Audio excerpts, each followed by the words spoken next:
Hello CI Scholar, I am Anjali Sinha, your social studies educator from Countryside International School. So how are you all? I hope so that you all are fine at your home, right? Yeah. So today what we are going to do? Today we are going to start with the summary of the chapter and the exercise of the chapter. So what is the name of the chapter? The same chapter, the Indian Constitution. So in this chapter, first we will go through what we have learned till now, and after that we will do the exercise of the chapter. Understood? And what you will do? You will first go through with all the videos again and again until and unless you have not understood the concept. Okay? Go through it, understand the video, and today we will do the exercise, and soon you will get the soft copy of this exercise work, so that you will start writing in your notebook, any rough notebook or any piece of paper. Start writing. Fine. So let's start the exercise of the question answers. Right? Chapter 1, the Indian Constitution. So today we are going to learn about the summary of the chapter, and after that we will go through with the exercise. So let's start.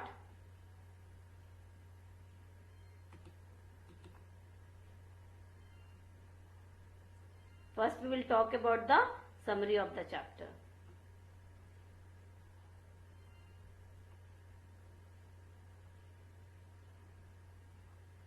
Now just see that we have learned about till now that India is a democratic country, and the people from every society, irrespective of their religion, social, cultural background, they have a role in electing their representative who form the government. That means in our country, those who are 18 or above 18 years, they are having the universal adult franchise. That means they are having the right to vote in our country. They choose their members, and after that they are becoming as a government, and after that they will work for the welfare of the people. So this one is the important point regarding this. And we are having the constitution in this chapter, and we have already learned that constitution is a set of rules and the regulations. Fine, it is a document. So we are having laws are written that always provide and safeguard the interest of the minorities. Understood? And prevent any kind of domination by the majority on minorities, because India is a secular country, India is a diverse country. We are having different religious background peoples were living together. Understood? And it also laid down that the politicians, they are not also misuse the power when they came into the power. So this one is the point, and it also provide a right to its citizens and protect their freedom. Now we are moving with the key features that I have already discussed these all things in your videos. So first one is our federalism, that I have already told you that federalism means that decentralization of the power, that center, then state, then local government. Now second one is our separation of power. In separation of power, we have talked about the three organs like legislative, executive, and the judiciary. That means executive, they are implementing the law, legislative, they are making the law, and judiciary, it's always put a check on these two bodies. Now third one is our fundamental rights, that we have already discussed in detail, that fundamental right is very important. They also protect citizen against arbitrary and the absolute use of power by the state. So they are using this some fundamental rights. That's 6 fundamental rights that we have already discussed. Now the fourth one is our parliamentary form of government, that I have told you that we are having the universal adult franchise. Those who are 18 or above 18 years, they are supposed to cast their vote irrespective of their religion, caste. Now this one is your key feature. After that, I want to discuss with you one more important point regarding the Nepal. Just see here. Here the country of Nepal has witnessed several people struggle for democracy. Because in Nepal, it was not the democracy. It was the rule of, you can say, the monarchy rule. Understood? but after that, finally in 2007, Nepal adopted the interim constitution, that is not the permanent, but after that they adopted the democratic form of government after a long struggle. Understood? And today when we talk about the Nepal, you just see that Nepal needs a new constitution today because it is no longer a monarchy. That means they don't have the monarchy now. They are having the democratic form of government. People were having the movement and desire, and they fought against the monarchy, and after that in Nepal they are having the democratic form of government like India. So this one what we have learned in this chapter, and you are having the videos also. You will go through with the videos one time, two time if you are not understanding. Understood? So now I am going to start with the exercise of the chapter. So let's move. Now just see, this one is our exercise, and we are having the first question. Why does a democratic country need a constitution? This one is the question. Why does a democratic country need a constitution? So we have already discussed about this thing, that we don't want anyone to misuse their power. Understood? And constitution is a set of rule and the regulation. According to that only the whole country is going to be governed. Even we are enjoying our fundamental rights, but even then we are supposed to move as per the norms of the constitution. And one more thing, that here just see the first point, that what type of society we want to live. Understood? And the nature of the country's political system which run the nation. That means constitution is something, and we have discussed that our constitution, in first page it is written in the preamble that we the people of India constituted a constitution for ourselves. That's from the first line it is clear that we want the society and we want the political system the same way that we like, and the same way they work for the welfare of the people. Understood? The political system, these all are supposed to work for the welfare of the people. Now you just see the example of the Nepal, that until 2006 Nepal was under a monarchy rule, and after that people they don't like, and after that they start the movement and the struggle, and finally they are having the democratic form of government. So why does a democratic country need a constitution? To misuse, to keep a check, to avoid arbitration of rights, to avoid misuse of the political power. Understood? And that will work for the welfare of the people. And you already know that in our country, India is a country which is a melting pot of several cultures and the religion, and constitution always ensure that minorities or the majority will never rule on the minorities. So it always keep a check and provide a very healthy atmosphere for everyone. Understood? So this one is your question. Now we are moving with the second question. Now the second question is, just see in this question, look at the word of the two documents given below. Just see first document and the second document. 1990 Constitution of Nepal and 2007 interim constitution. Here is the, you see that article 35 they are mentioning about majesty and the council of ministers, and here article 37 it is mentioning about the only the council of ministers. So the question is, what is the difference in who exercises executive power in the above two constitution of Nepal? Keeping this in mind, what do you think Nepal need a today new constitution? Understood? So this one is your question. What will be the answer? See here, in both the part you are finding that one part His Majesty and the Council of Ministers, and here you are also find that power is vested in the Council of Ministers. So what it will be happen?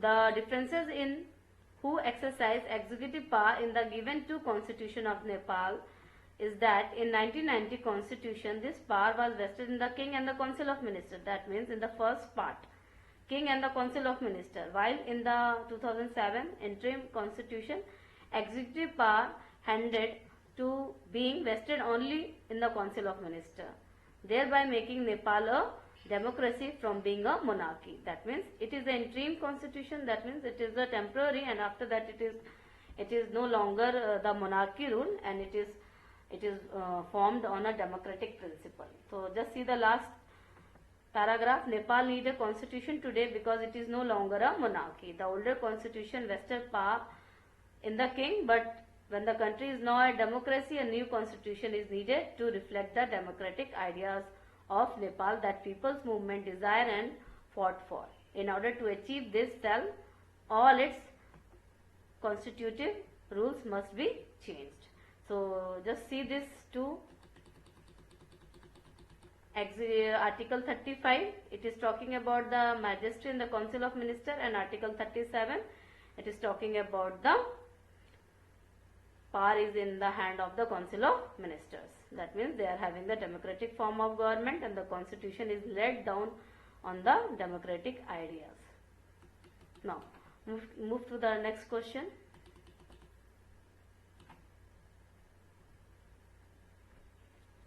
Just see, we are having third question. What happened if there were no restriction on the power of the elected representative? That we have already learned that constitution is a set of rules and the regulation you have seen, and if they are going to use their power, politician, they are going to misuse. That's why we are having the executive, legislative and the judiciary. They all are the separate body, separate organs. So just see, power corrupt and absolute power correct absolutely. That means we are having a democratic government, understood, and we are having the constitution, and according to that only all things will be goes on. And you have seen that we are having the three organs, the separation of the power, so they all are keeping check on each other, understood. So this one is your answer. So to keep a check, the Indian constitution has segregated power under separation of power into three segments: legislature, executive and judiciary, and maintaining a healthy balance of power between the three. So no one is going to interfere in their matter, but even then they are putting a check on each other. So no one is going to misuse the power in our country. So elected representatives, they are checked by them. Now come to the next question. Question number 4. In each of the following situation, identify the minority. Think it is important to respect the view of the minority.